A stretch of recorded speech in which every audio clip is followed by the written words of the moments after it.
Usa ka pagtuo, usa ka tingog,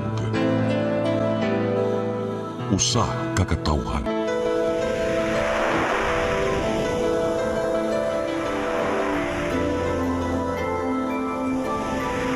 Cebu Catholic Television Network.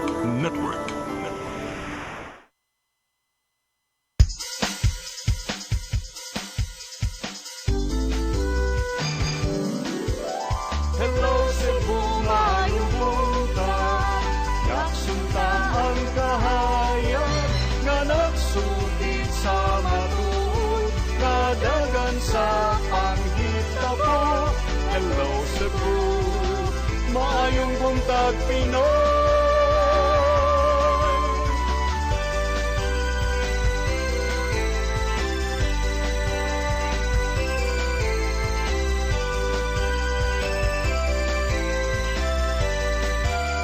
Ang katutulungan sa mga katawhan. Hello Cebu,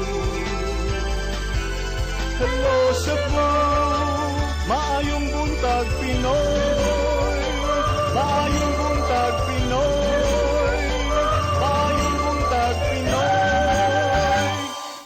Hello Cebu, maing buntag Pinoy, adlaw karong Miyerkules, adlaw sa tong inahan sa kanunayng panabang pitsa 18 sa buwan sa Hunyo tuig 2025. Kami yung mga alagad sa kahanginan. Ako si Maluy Nocando Tabar. Ako si Attorney John Destacamento. Banimi hangtod sa alas 9 karong buntagas tong programang Hello Cebu, maayong buntag Pinoy. Dili ta maglangan ato dayong dawaton ato ang latest weather update kasi pag-asa maktan attorney kinsa nestong linya karon. Atong weather specialist gikan sa Pag-asa Visaya, Sir Jomer Eclarino. Maing buntag, Sir Jomer. Sir Jomer. Doon. Chorus. Sige, no? Atong, murag wala pa man. Ato lang balikan siguro rong taod-taod. Or di lang ta makadungog niya nga nagstorya. Basig di lang ta makadungog niya. Natay issue lang siguro sa ato ang connection. Ari lang sa atong front pages sa atong mga newspapers niya. Maghuwat lang tag-update gikan sa ato ang TOC kung naana ba or nabalik na ba sa linya si Sir Jomer Eclarino. So, front pages sa atong sugdan sa Sunstar Daily. Sa Sunstar Daily, Gwen creates trust funds, secures flagship programs. Sa Super Balita, Suroy-Suroy, Sugbo, giingong dili mapahunong. Sa The Freeman, Baricuatro questions legality, Gov eyes trust funds. Sa Banat News, nagwild kay gibuno ang iyang manok. Amerikano gidakop sa taga-Buwangan. Sa Philippine Daily Inquirer, business groups cheer right-of-way and lease reforms. Sa The Philippine Star, UNICEF official flags Philippines for major learning crisis. Sa Manila Bulletin, Bring Us Home, 109 OFWs appeal. DMW waiting for Israel airspace to open. Ug sa Tempo, General's Trial, AFP convenes court-martial for Philippine Air Force officials rape case. Mao gatong front pages sa mga pamantalaang lokal ug nasyonal. Sa among pagbalik among paningkamutan nga mapadangat namo atong latest weather update ug ato sang ipadangat ato ang mga balita. Please stand by. Hello Cebu, hello Cebu, maayong buntag Pinoy, maayong buntag Pinoy, maayong buntag Pinoy. Discover the beauty of the Philippines.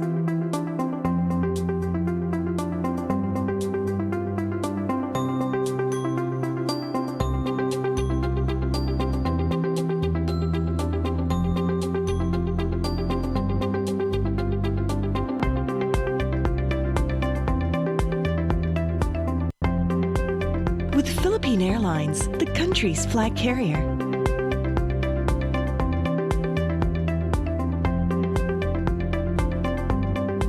The airline that lets you feel the warmth of the nation.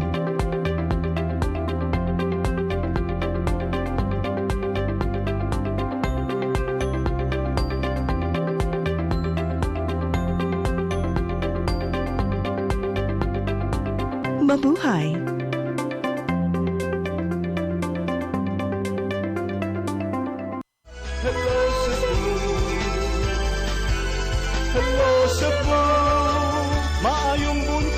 Pinoy.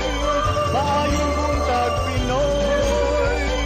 Maayong buntag Pinoy. Balik sa Hello Cebu, maing buntag Pinoy ning tungura ni Nastong Linya ug atong dawaton pagbalik Sir Jomar Eclarino, maing buntag. Yes, ma'am, may buntag sa tanan ug sa atong tanan tigpaminaw kini atong latest weather update karong adlaw. Easterlies or init na hangin gikan sa dagat Pasipiko ang paday nakaapekto sa sidlakang bahin sa atong nasod. Atong weather conditions sa Visayas lakip na ang probinsya sa Cebu makasinati generally for weather gawas ini ni mga patak-patak na mga pag-ulan ug kini mga localized na mga pagpangilat o pagpanugdog. Padayon ta mag-monitor sa atong mag-i-issue ng mga thunderstorm or rainfall advisories. Magdala kini usahay kusog ng mga pag-ulan na posibleng flash floods or landslides ilabi na sa mga highly identified na mga vulnerable areas. Hiningat na sa kasarangan na hangin masinati sa Visayas, sa kadagatan, malinawan nga to na sa kasarangan ng pagbalod. Temperatura sa Cebu 25 to 31 degrees Celsius, ang haring adlaw mosalop alas 6:07 sa hapon, ang dagat mutaob sa alas 3:11 sa hapon. Philippine Standard Time alas 8:08 sa buntag, gikan diri sa Mactan Pag-asa Visayas, DOST Jomar Eclarino.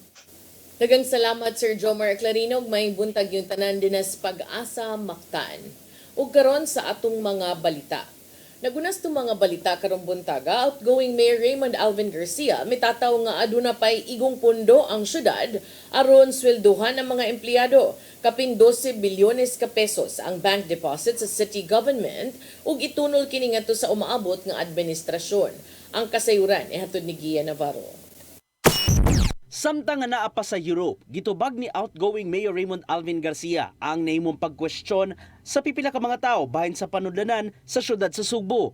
Gitaho ni Garcia nga nasa 12.1 billion pesos ang total bank deposits sa LGU ug magamit kini ngadto sa umaabot nga liderato ni Mayor-elect Nestor Archival. Pasabot pa niya nga paigo pa ang pundo sa syudad ug walay utang ngadto sa mga financial institutions. Maong paigo na usab alang sa mga igahing pundo apil na ang pagpasweldo sa mga empleyado. Sa maong gidaghanon, langkuban kini sa 7.9 billion pesos alang sa General Fund, 1.5 billion pesos sa Trust Fund, 2.5 billion pesos sa Special Education Fund o 126 million pesos nga dollar account. Bisan pag for the next 3 years, maugya po ng atong number of employees, casual o job order, kaya kayo sa syudad sa Sugbo. No? Kaya kayo. Sa to pa, itong giingon nga 3 months, chicken na kayo to. Dali na kayo to na to mabayran. Ko kay pundo ang Cebu City Government. Ihimugatan ni Garcia nga nakahatag og tampo sa dakong pundo sa syudad ang mayong dagan sa koleksyon og tarong nga paggasto sa pundo. Samtang nabayra na sa LGU ang mga nang-aging utang, ilabi na ang loan alang sa South Road Properties. Kini ang nimong tubag ni Garcia subay sa gikabalak-an ni Archival nga posibleng di maswelduhan ang mga empleyado gikan sa Hunyo hangtod na sa Disyembre ning tuiga. Sa habig usab ni Archival, susihon niya among matang sa kalambuan sa higayong mulingkod na sa katungdanan karong Hunyo 30. Gian Navarro, CCTN News. Samtang incoming Cebu Governor Pamela Maricuatro gustong ipabasura ang electoral protest nga ginuso ni outgoing Governor Gwendolyn Garcia. Kanamoy unod sa depensa gikan sa legal camp ni Maricuatro nga iyang giumol alang nining maong protest. Ang kasayuran ni hatod ni Mary Rose Sagarino.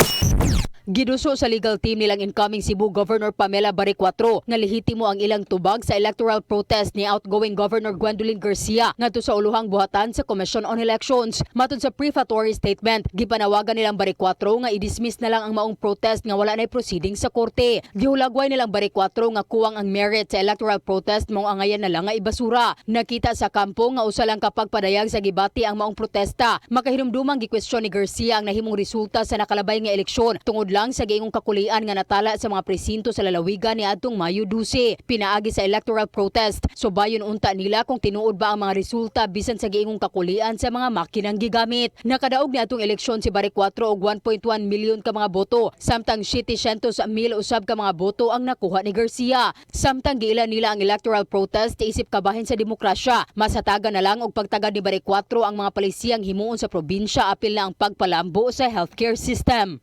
Mary Rose Sagarino, CCTN News. Sa lengbahin, mulapas na sa 1.4 million ka mga magtutungha ang natala sa Department of Education sa Central Visayas karong school year 2025 to 2026. Subling giawhag sa mga ahensya mga ginikanan nga dili gyud lang ngayon sa pagpa-enroll ang ilang mga anak aron makaapas kini sa klase. Ang kasayuran ihatod ni Gia Navarro. Gitaho sa Department of Education Region 7 nga niabot na og 1,485,000 ka mga magtutungha sa Central Visayas ning school year 2025-2026. Gilangkuban kini sa mga estudyante gikan sa mga pampubliko ug pribadong tunghaan sa Sugbo ug Bohol. Nakita ni Regional Director Dr. Salustiano Jimenez nga posible pa kini modaghan og moabot ngadto sa 1.6 million nga ilang target nga mga magtutungha ning tuiga. Tungod kini sa padayong pagpanawat sa mga estudyanteng niapa sa pag-enroll ning simanaha. Subling giawhag ni Jimenez ang mga ginikanan nga di gid mahimong langayon sa pag-enroll ang ilang mga anak ning nagpadayon na ngating klase aron makaapas sa mga leksyon. Kay kung moabot man og dili mo menos sa 20 ka adlaw nga absences o 20% gikan sa kapin 200 nga school days, maapil siya sa mga dropouts. Kung magpa-enroll nga humana ang nagsugod ng klase, so dili sa possibility nga ang kani nga mga enrollees dili ma-counted sa ato ang budget. Kay dili man ta pwede magsighulat nga kanus-a mo abot, una pa ta muhatag og klaro nga data nga mao'y basis ato ang budget para sa pag-budget para sa ato ang classrooms, sa teachers, sa MOOE. Ato sa pagbisita niya sa unang adlaw sa klase, nakatala sila og mga gagmayng suliran sa pipila ka mga tunghaan sa Sugbo. Gawas sa late enrollees, nagpabiling problema ang kakuwang sa classrooms, magtutudlo ug uban pa. Hinuon gihimuan nila og mga pamaagi aron ma-accommodate ang tanang mga estudyanteng nag-eskwela sama na lang sa double shifting. Apan bisan pa man nimong hapsay ang unang adlaw sa klase, mong gilaw man ni Jimenez nga magpadayon ang pagkamalinawon hangtod nga mahuman ang school year. Mao nang pasalamaton ta not only because our teachers are there ready, our school heads, our supervisors, our division office, the regional office are working together, but the entire community. Ian Navarro, CCTN News. Sa laing balita, kapulisan sa Dakbayan sa Sugbo mihangop sa kamanduan ni PNP Chief Nicolas Torre III nga hulipan na lang og sundang ang ilang mga armas, ang armas sa mga pulis nga mga butalo. Firearms proficiency test sugda na sa CCPO aron masayran kinsa ang dili hingigo kanila. Ang kasayuran ni hatod ni Arnold Bustamante.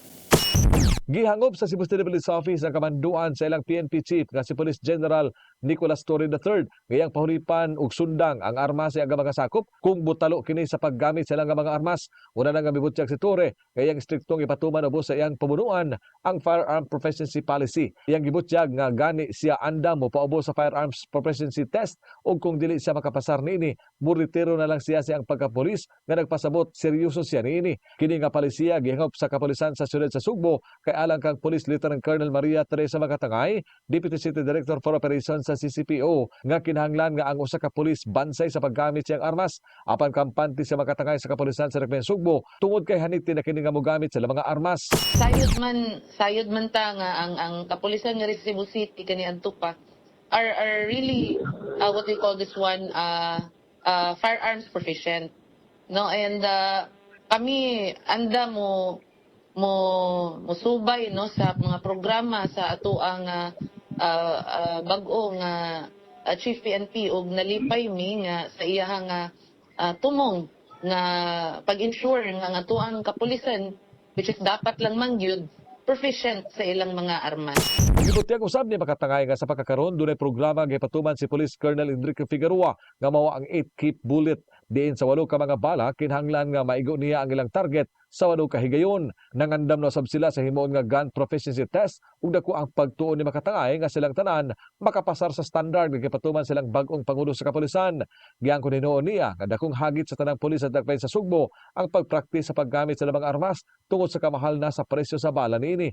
Apan bisan pa man niini, dili kini babag silang pagbansay ug naandan na sa CCPO nga moapil sa mga shooting competition. Miabag usab kanila ang lokal nga kagamanan sa siyudad sa Sugbo, di naghatag kini og libre nga bala sa matag police personnel aron magamit silang pagbansay-bansay. Arnold Bustamante, CCTV News. Sa atong katapusang balita, Lapu-Lapu City misaulog sa ilang ika-64 nga charter anniversary pinaagi sa mga nagkadayang kalihukan nga giandam sa lokal nga kagamahanan. Mga detalye sa report ni Crystal Pelerca. Gisaulog karong adlaw sa Lapu-Lapu City ang ilang ika-64 nga charter anniversary.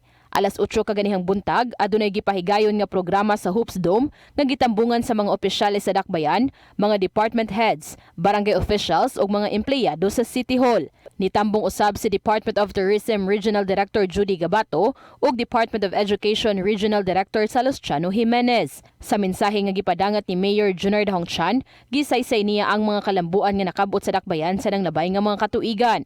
Apan suma pa niyang wala kini kung wala ang mga upunganon nga naningkamot ug maoy nitampo sa kalambuan nga naangkon sa Lapu-Lapu City.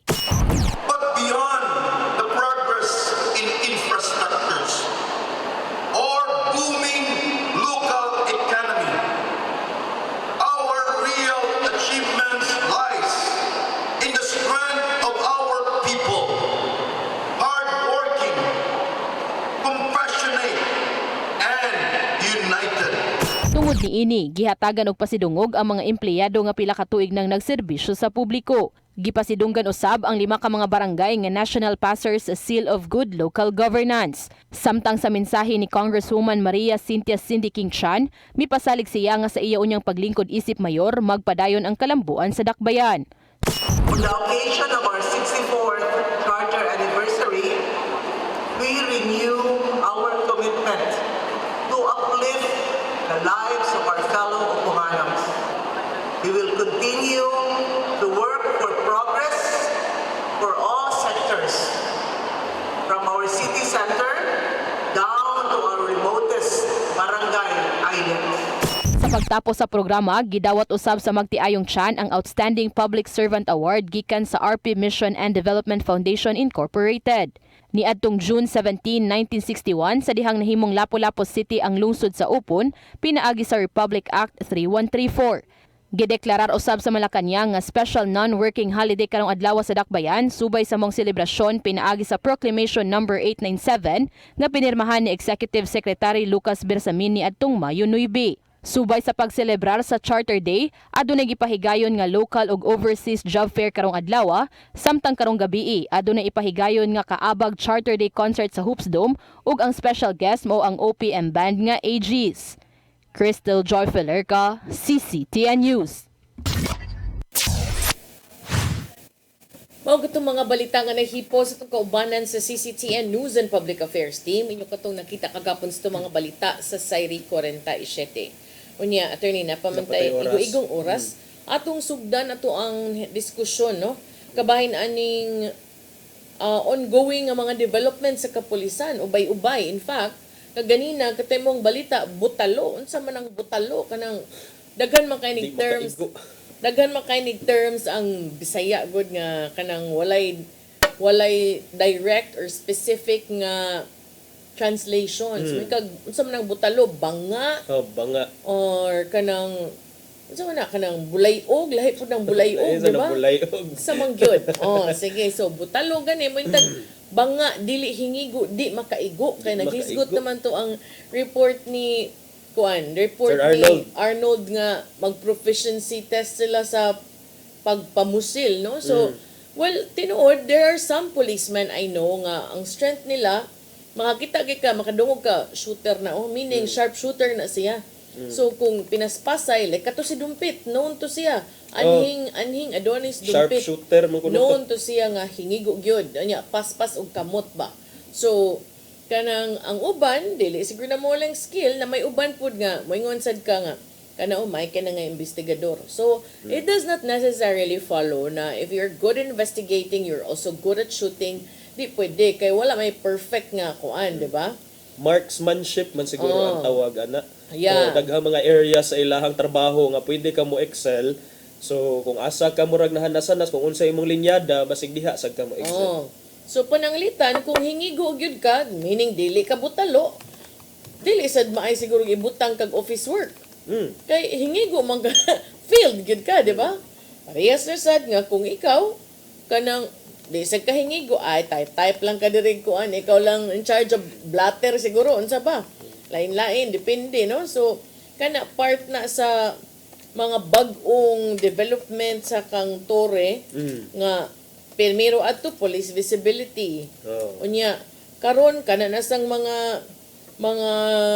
hingigo or dili karon na say bag-o kay kinahanglan kuno dili pwede ng mga overweight nga pulis. Mo iyahang bag-o so may gani dili ko pulis kay og na pulis pa na dili ta merese na taani na police partner pero kini ba this is not the first time that we've heard of mga an attempt nga i-shape up physically yun ang mga police. Well, the point is because part of the responsibility of policemen is mugukod og kriminal. So if dako ka, dili man ka makagukod og kriminal as efficiently as if you were slim. Ingon na mo taw, dahil kahila sa nimo dira istorya kanya ikaw. O nya dili man ko manggukod og kuan kriminal sa physical nga pamaagi, sa ubang pamaagi pwede. Si Attorney Johnson manggukod man sad ni kriminal pero sa korte. Sa korte lang ta manggukod. Ako di man ko manggukod basta di ko unhan pero kung unhan ko dili sad ka magmahay. Kung unhan sad ikaw say mugukod. Di sad ko manggukod pero di sad ka makarelax og tarong. Kalingawan tika. O kani siya ningon siya kung di mo daot within 1 year. Sisibakin. Meaning, tangtangin, palagputin. so kanang mga himsog-himsog din na kanang mga hinubra na ang kahimsog. Himsog is healthy, no? Healthy can be kanang maybe kanang sakto ka. Di masabta ng daot healthy. Naman sa uban, lain-lain ang problema. Lain-lain lagi og kung taras ang tao. Physically fit lang. Nay uban physically fit pero ang uban dili mentally unwell pod. So di gyud kakatag-an. So daghanag buslot sa magitaan man gyud sa ninyo. Kung moingon ka ani nagyoy ka ng time but well in fairness he gave 1 year and I think 1 year is enough time kay mag-calorie counting ka, mag no rice ka, low carb ka, mag keto ka, mag-exercise ka, mag-running ka. Laban kaayo. So, I think 1 year is also enough time, no? Naingon siya para sa mga overweight nga pulis nga magpadaot kung di sila gustong matangtang sa serbisyo.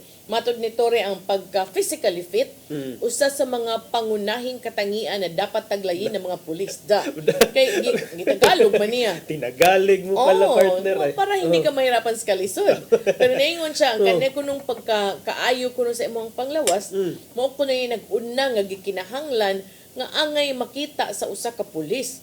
Matud niya, kauban ko nun sa general qualifications aron mahimo kang miyembro sa PNP kung diin kinahanglang dili mo lapas ug dili mo kulang og 5 ka kilo ang imong timbang depende sa imong body weight, sa imong gitas-on, imong height ug sa imong edad sa aplikante. So naa sila BMI mo bitaw nang naa sila AGI kanang annual general inspection nga naagid na sa makit-an gyud na nimo atong mga kailang mga pulis nga maintain gyud unsa og ka maintain sa kasnapi ang uban bisag retired na padayon gyud kay mo na gyud ilang naandan. So ubos sa PNP regulation attorney ang usa ka pulis nga na siyang standard weight tagaan og 1 hangtod usa ka tuig para mahimong normal ang iyang timbang. Unya, ibalhin sa kuno siya sa administrative work ang mga pulis nga dunay mga medical condition nga nakapuno sa mga hinungdan sa ilahang pagka-overweight. Kay na may uban ana nga overweight because na sila gipang inom, mga tambal, medical concerns, nang hupong ba na din hagon sa ba. So di sad sila hatagan og trabaho nga magka-trigger sa ilahang mga sakit. Admin sa sila.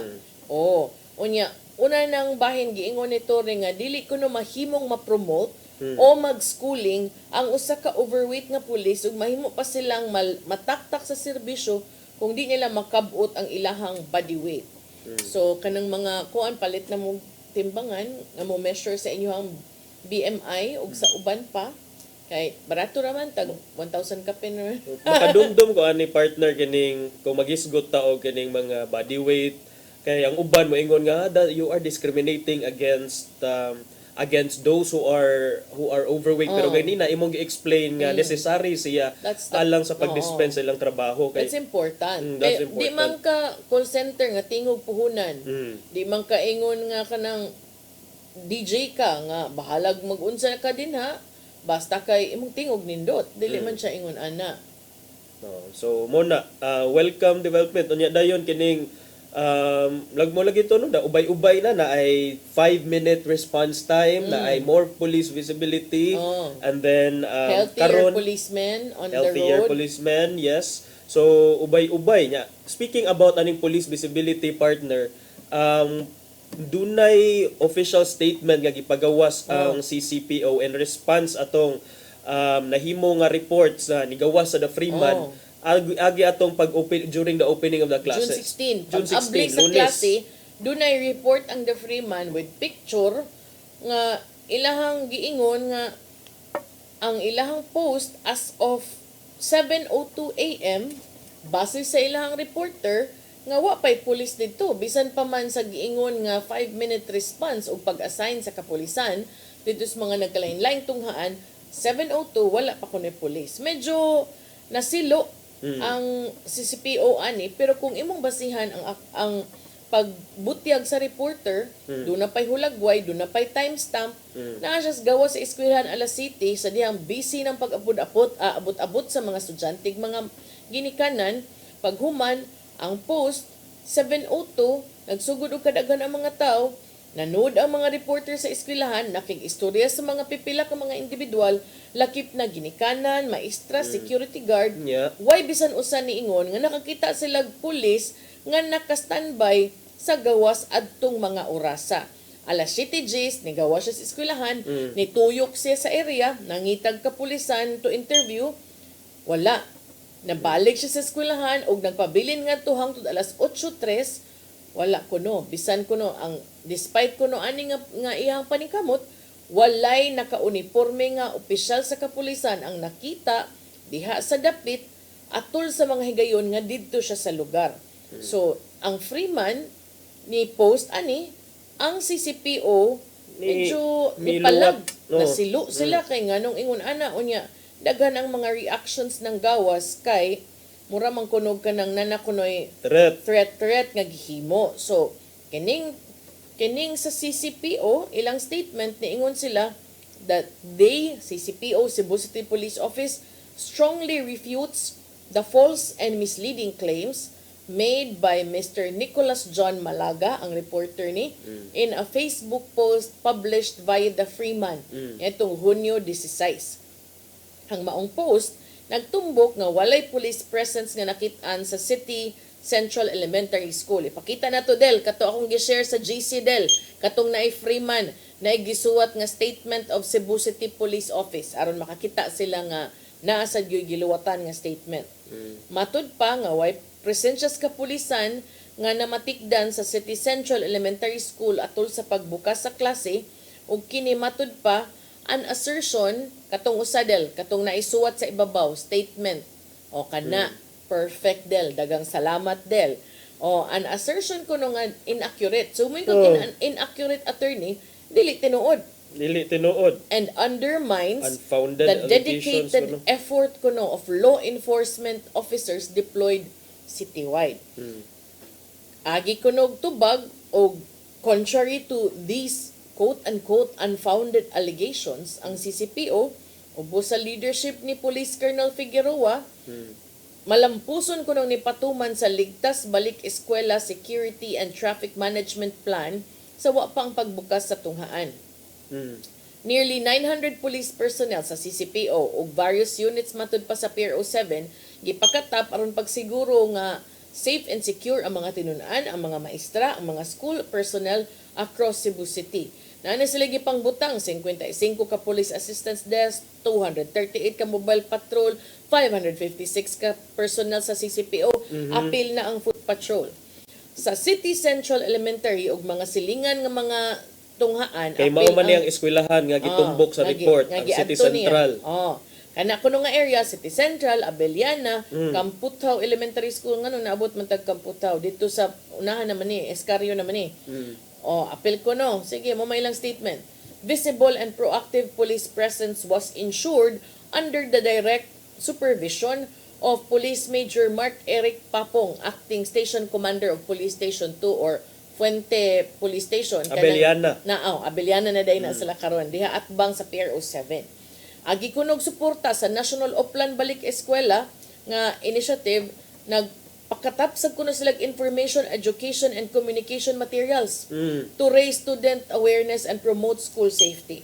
Ang ilang pamayag ang baseless claims o way basihanan nga mga pagpangangkon nga matud pa gipagawas online ni baliwa kuno sa paningkamot sa kapulisan nga ni-report for duty as early as 5 a.m. to ensure a peaceful and orderly school opening matud ni Police Colonel Figueroa. Iyang giawhag ang publiko nga magmabinantayon against misinformation ug musalig lang yun sa mga verified sources for accurate updates.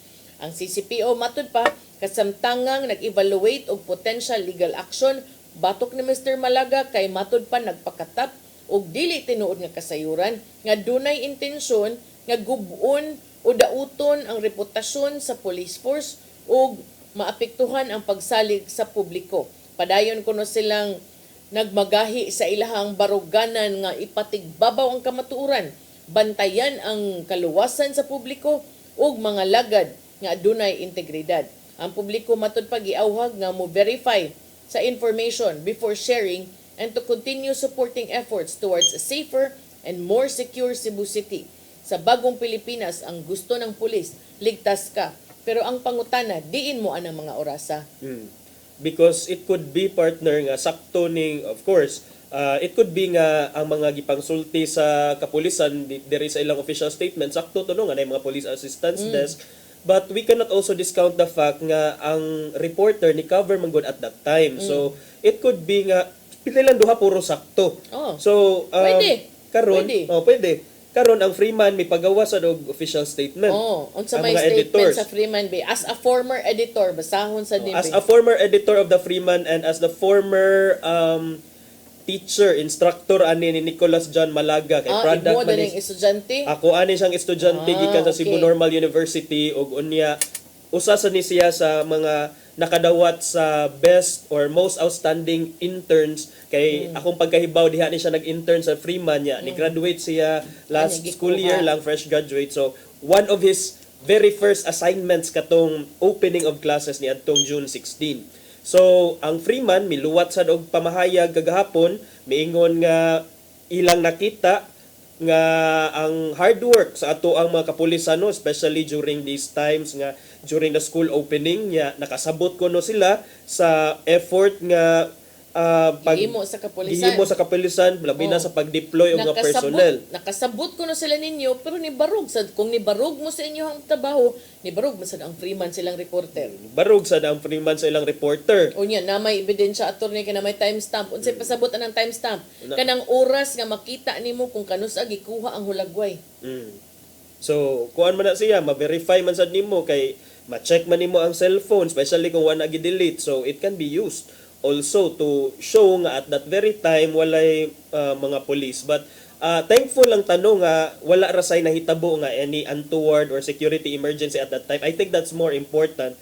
But karon ang atoa lang diri is hopefully kaning panawagan sa Freeman nga we believe a more constructive response would have been to look into the report and verify facts rather than resorting to legal threats.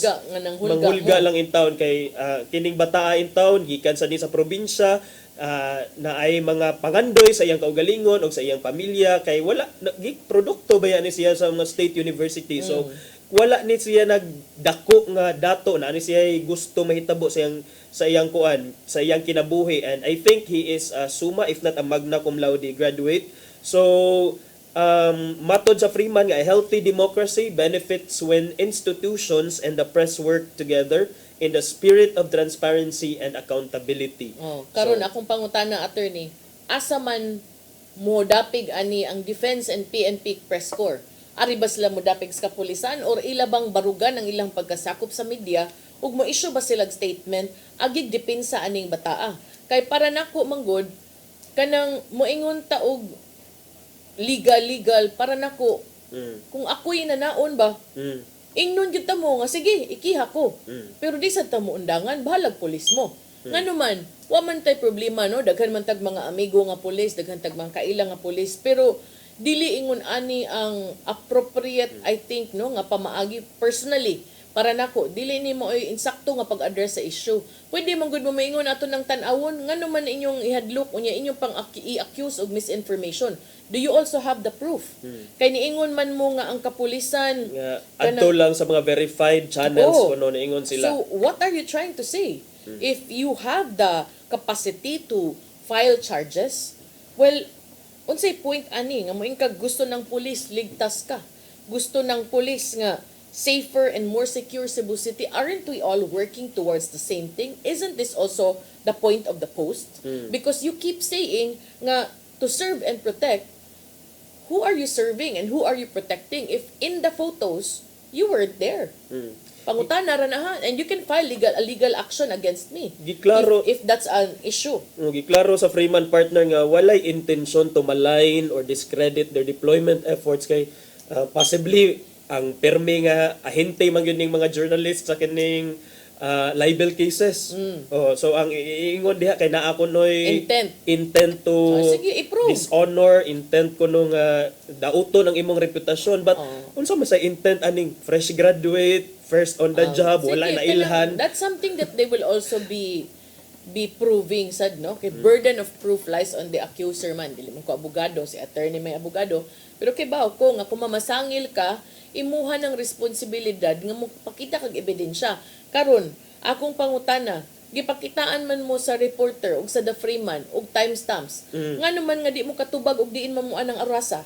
Nya alas Nganong di city man ha. mo kasulti alas city This is the rush hour na siya partner, ting kuan na ting sud na sa mga kuan, ting Unya, bayang magil alupang hinirang na flag Unya, ceremony. dili isad kay siya ray ni sulti na ay gi-interview nga security guard, na ay gi-interview nga parent, na ay gi-interview nga teacher.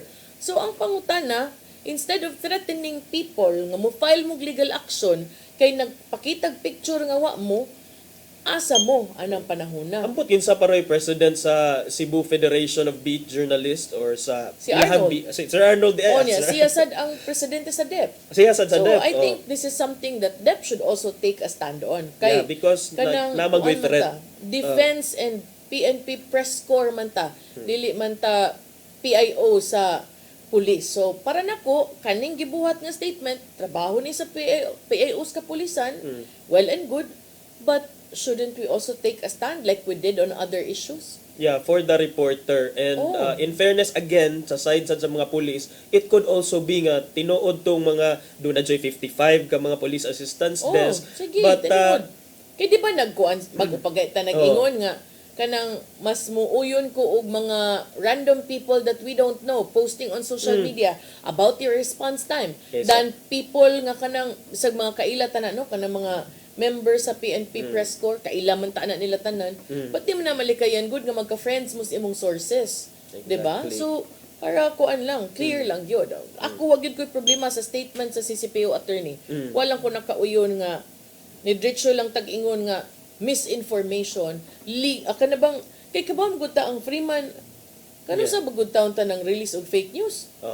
Di ba? So kana sa ding mga kuan diha kanang information nga mugawas publish niya sa Freeman sama sa uban nga pamantalaan nga dugay established na ang pangan nag-agi na gatekeeping pipila ka mga editors daghang mata mo tanaw ana. Daghang mata mo tanaw ana. And even if it's not Freeman, bisan pag Sunstar, bisag CDN, it doesn't really matter kay legitimate media organization na ug masayop man gani masayop but nung ka nga mapasangin lang nimong misinformation og nung ka nga ay kana sang intention nga more than that nga intention nga mandaot yung gamiton.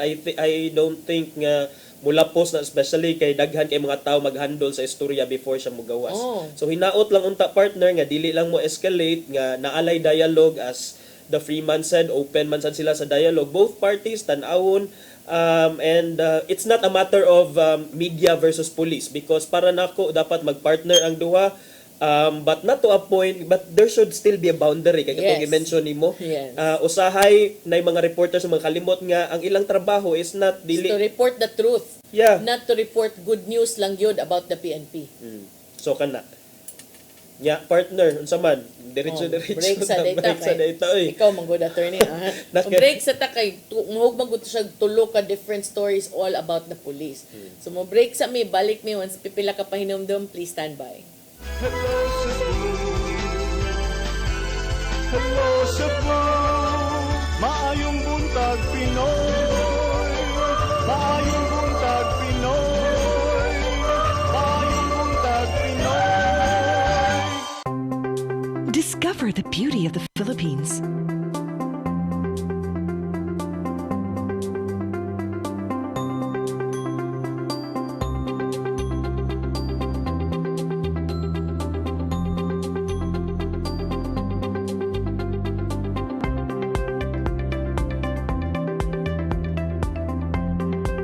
With Philippine Airlines, the country's flag carrier.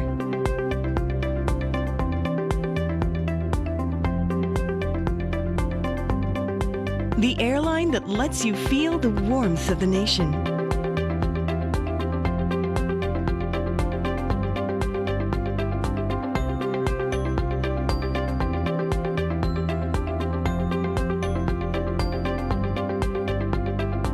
Mabuhay!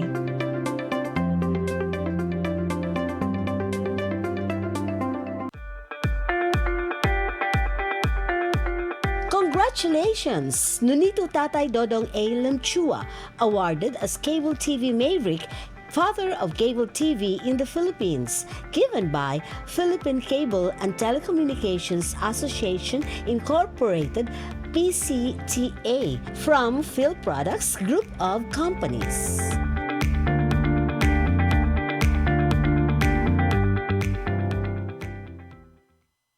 Hello Cebu. Hello Cebu. Maayong buntag Pinoy. Maayong buntag Pinoy. Maayong buntag Pinoy. Balik sa Hello Cebu, maing buntag Pinoy. Sa pagpadayon sa itong mga pag-isgot-hisgot karong buntaga, partner, murag ni escalate na ang tension. Dili na lang yun ni tension, kay di naman ni na naman yun mga air strikes. Doon na naman yung mga pagpamumba. Nagbaus-baus naman ni og pagpamumba ang Israel ngadto sa Iran, ang Iran dito sa Israel. So tungod sa mga ongoing developments dito sa Middle East, dunay daghang mga Pinoy karon sa Iran ug Israel nga kinahanglang ma-repatriate. In fact, giabisuhan sila nga muuli dayon and go to safer grounds kay lagi ang Tehran karon, the capital of Iran, maoy maoy target sa mga Israel airstrikes. Dayon sa ang Tel Aviv pod o ubang mga bahin sa Israel gibalikan sa retaliatory attack sa Iran. So duna na kuno mukabat mga 100 ka mga OFWs, but we're sure ubay-ubay pa mga OFWs na adito, wala undocumented pa lang as of this time. 24 nila duna na mga hangyo nga immediately after hangyo for repatriation or request for repatriation.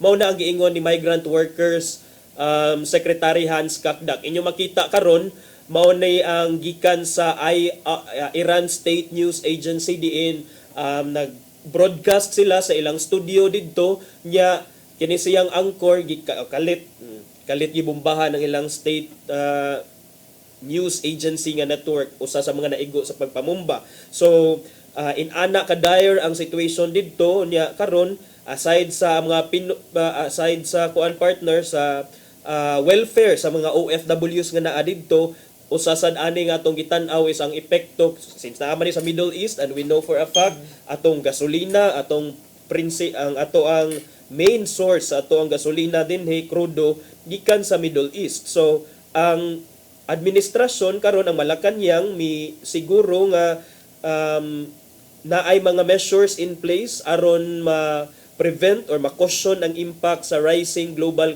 prices kay atong madumduman partner katubit taong Ukraine versus Russia pod nga. Yes. Sa una tagpila tong gasolina krudo ato partner at that time naabot mga 80-90. Na siya epekto. Bisag layo ra na sa atua, na siya mga ingon-ana nga epekto in terms of economy. Oh, in terms of economy, and kahibaw ra bata nga kung ang presyo sa krudo, ang presyo sa gasolina mosaka, automatic ang presyo sad sa mga basic commodities mosaka kay unsa may gamiton mo pangumpra sa carbon, i-deliver sa mga utanon diha uban pa mga baligya, di ba? Gamit man jud gasolina. So well, not only that, nasad na yung mga trade embargo nga may tabo, when nations start sanctioning other nations and allies. So dako siya implications, no? Kanang I remember our professor in the previous SEM kay part man sa yung economics sa among sa inyo. economics economics in public affairs and public policy. Kanang dako kay siya epekto. Sometimes as reporters ang atong makitaan is just the rise in prices, but on Correct. a higher level there's a huge impact in terms of like kanagong China and America, Canada, any Mga sanctions decision, ba? any decision nga himuon sa usa ka nasod, dako siyang epekto dili lamang sa mga aliado sa mga iyang kontra, kundi apil sa mga areas palibot niya o sa bisan kinsa nga iyang ma-identify nga kontra. Tungod kay interconnected man ang trade. Yes. So di ka makaingon nga if you sanction for example China, nga ang China lang sila maapektahan kay Tanan. we are also trading with them Yes, and so other nations. any trade forms, that's part of the economy and that is also what helps shape each state, no? Unya, ang may tabuan na kanang moingon kag oil lang, usara man ang maapektuhan, kana ramang oil reserves. But as you said, na siya domino effect in terms of economy, not just of their country, but to the world. Kay di man ta kanang kuan lain-lain man ta, mahug man tag kanang natay specialty kani produkto. Dito gihimo, dito Inoon gidevelop. ka na bitong dito iPhone nahuman. asa man na. So Assembled in yes. this. Assembled in Danau ang ubang parts, ang ubang parts sa ubang lugar. So the moment something like war, mo nagingon sila nga wala gi winners sa war, everyone loses kay the moment that the natural kanang course, network or ecosystem is disrupted, it automatically affects other parts of the world Whether also. directly or indirectly. Yes. So karon ang Department of Energy pinaagi ni sa ilang officer in charge nga si Sharon Garin, matud niya nga ang mga oil companies dinhi sa atoa are required to have a 30-day inventory of fuel. So hopefully lang sa dili ni gamito nila nga rason karon patuyang sila kay ambot kung gi-regulate ba sa, of course there are regulating bodies when it comes to this, pero kuan ani partner kay dili ambot lang sad kung duna ba joy mga actual inspections nga mga mahitabo. 30-day inventory of fuel to ensure kuno nga duna tay enough nga supply dinhi sa atoa. And matud ni Castro nga if the price of crude oil, kung crudo, increases by more than $80 per barrel, then ang subsidy for fuel for public transport and fisher folk will be triggered. Sa ato pa naa di ay subsidy nga ihatag ang gobyerno in kaso nga mo mahal ang kuan presyo sa lana dito sa international market. Si Castro sab mi pasabot nga ang DOE may also talk with oil companies to maintain inventory levels og mo spread out sa oil price adjustments as much as possible kay usahay ato makit-an same og brand unsa ni brand ba ni same nga kumpanya lain-lain nga branch pero lain-lain man ang ilahang kuan partner ang ilahang presyo. So murag sila radyoy makapabuot usahay. So that is of course voluntary and can be reached through good dialogue matud ni Castro. So as of June 16 partner, ang presyo sa Dubai nga crude oil naa sa $73 per barrel. So ang threshold sa atong gobyerno $80, diha pabuhatag og subsidy ang gobyerno. So ato aning tan-awon ang developments dito sa Iran ug sa Israel kay earlier duna sadtoy tulo ka mga mayors gikan sa Leyte nangatrap didto karon sa Israel kay nasad si JP Lau didto. Na siya di ba? Kay nagpilgrimage sila. Egypt man ka siya. So naabot na sad siya. Murag na apektuhan man sila sa mga basig gipang-hold kanang ongoing nga conflict. So nay mga na-stranded na. So didto siya naabot si Egypt kay nagpilgrimage sila. Pero samtang didto sila na may mga interception sa mga kanang kuan missiles. So kaning baus-baus na biya sila. O kanang gipakita Tuhan sila ron. nato partner mo na mga hulagway sa tulo ka mayor gikan sa Leyte. Kauban sila atong delegation nga gusto lang unta they are there for an official visit. Pero nangatrap na inoon si Mayor Aaron Balais sa lungsod sa Barugo sa Leyte. along with Mayors Atina Medros sa Lawaan Eastern Samar o Mayor Betty Cabal sa Hindang Leyte. Adto sila sa Israel for a study tour on promoting sustainability and food security in urban areas. Karon nga trap sila dito, but inoon as of the latest updates, okay pa man ang ilahang sitwasyon dito kay murag they were housed in mura siya bunk something kani nga murag dili ko no bungkag when it kung maigo og mga strike. So hopefully okay ra mo diha mga mayors no, but atong mga OFWs pod kay ubay-ubay ra ba ning mga tao diha, and may lang tag dili mo escalate because as you said partner, no one wins in war. Yeah, yan na ni mga kuan, na ni mga nangaangol nga mga Pilipino kay nagbaus-baus na good dito. So let's pray for them, no, not only for our Filipino brothers and sisters but for these nations kay as we said earlier, wa gyud way winner ani. Mawala siya partner, so hopefully lang dili lang mo escalate further nya, dili lang mo apil-apil ang uban pang mga nasod, especially katong dunay mga nuclear weapons nga capacity. Kay mosamot kung mag-apil-apil na ang uban nya dayon kana. So ato lang iampo ang sitwasyon didto nga dili lang unta mo grabe. Kay murag I cannot imagine dili lalim kaning mga inani nga area, and as we said before earlier nga dili lang ni the two warring nations kundi dito Egypt, pero apektado gihapon nga naman kung mga silingan-silingan maapil lagi ka. Kay mo kuan ka diha bisag wala ka sa airspace sa country nga nagira nya unsa may assurance nimo nga dili ka diha ma-capture sa ilahang mga unsay gipanggamit nila diha nga maikipo aron nga mag-track sa mga movement sa airspace. So delikado sad kaayo. Sometimes even just to worsen the situation, di ba?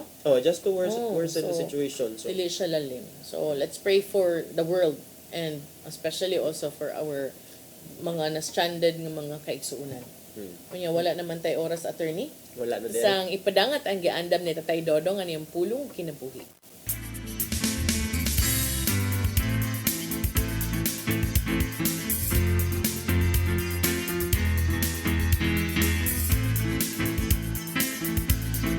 Ang pulong mo, ang diwat sa dalang ko. Sa Mateo 25:40 nang ingon, sultihan ko kamo nga sa matag higayon nga maghimo kamo nini alang so sa kalabing ubos nining akong mga igsoon, gihimo ninyo kini alang kanako. Ang atong paghimo og mayong butang ngadto sa uban, samara nga si Jesus ang atong gihimuan nini. Gani sa Mateo 25:35 nga nagingon man, gigutom ako ug inyo akong gipakaon. Giuhaw ako ug inyo akong gipainom. Tumuduong ako ug inyo akong gidawat sa inyong mga balay. Hubo ako ug inyo akong gibistihan. Nagmasakiton ako ug inyo akong gialimahan. Nabilanggo ako ug inyo akong giduo. Kini mga pasumbingay lamang ni Jesus aron ipakita kanato nga ang bisan unsa nga atong gibuhat sa atong isikaynon, samara nga kini ato gibuhat kadto kaniya. Busa dili mayong mudaw-daw kita sa uban. Hinuon gugma mo'y atong ipatigbabaw sa tanang higayon sa atong pakiglambigit sa uban.